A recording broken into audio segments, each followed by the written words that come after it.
Here's your money briefing for Tuesday, May 30th. I'm J.R. Whalen for the Wall Street Journal. Keeping up with bills and the pressures on your personal finances can be stressful for a lot of people, but young adults are applying a risky solution, avoiding facing their finances altogether. We'll hear from a 22-year-old Florida resident about his experience in a moment, but first, Oyin Adedoyin from the Wall Street Journal Personal Finance Department joins us with more on what drives young people to avoid keeping their finances in order. So, Oyin, how has financial stress risen for young adults in particular in recent years, and what's caused it? It's really just the economic whiplash of the pandemic. In the early days of the pandemic, we were all indoors, so there wasn't as much temptation to spend outside of the home.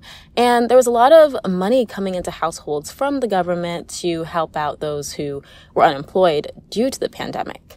And so going from a period of, having so much money and nowhere to really spend it, for lack of a better words, to then, going out into the world into this high inflation economy, it was really difficult for a lot of young people who were starting their first jobs to adjust to.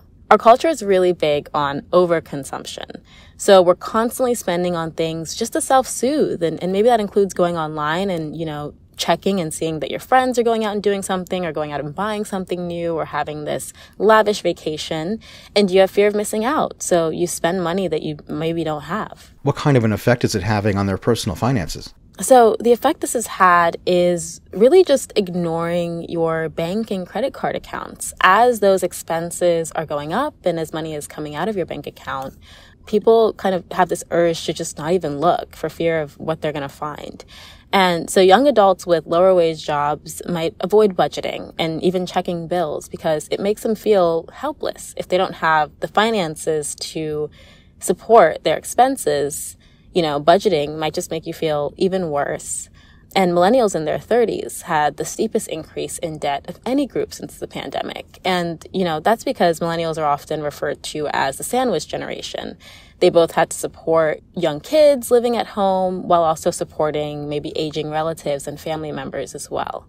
And so avoidance can really complicate these later milestones that young adults are going through, including buying a home or even saving for retirement. Now, you spoke to not only financial experts about this, but also psychologists about what causes people to just turn their back on addressing stress like this. What do they tell you? They told me that avoidance is a common coping mechanism for all forms of anxiety. So someone with social anxiety is going to avoid parties. Someone with a fear of heights might never get on a plane. The APA's Stress in America 2022 survey found that 83% of adults reported inflation as a source of stress. So people are really anxious about their finances right now. 22-year-old Florida resident James Gay faced anxiety after he overspent during the pandemic, and he learned some hard lessons about managing his personal finances. So the pandemic kind of sent me on a little bit of a spiral, if I'm being quite honest. So I really just did not like being shut in. I turned to online shopping for my outlet and door dashing. I absolutely adore Crocs. So I turned to buying a lot of those. Oh, you mean Crocs the shoes? Right. Crocs the shoes. Absolutely love those. In total, I would say before the pandemic, I maybe had one singular pair of Crocs. Now I have about 15 or 16 pair. I actually just bought a pair last week. They released a pair of Croc boots and I love them so much. So it was a lot of just buying just things to have. And then there's always eating. Every day you're not going to want to cook, especially me. So I started door dashing and Uber Eats and just eating out quite a bit. And then not only are you paying for the food, but you're paying for the delivery of the food.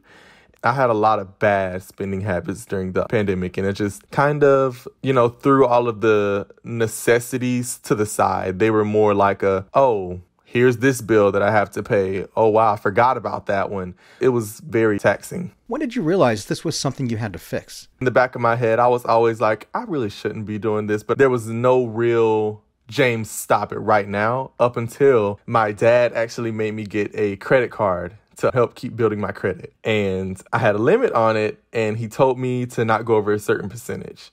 And I just kept swiping. And not only did I go over that percentage he told me not to go over, but I almost maxed it out. And Next thing I know, I'm getting a call and I'm getting chewed out about it. And so that was kind of my hard signal that, James, you're doing a lot because you knew better. You were getting calls from who? My dad. So we have connected accounts through the credit union.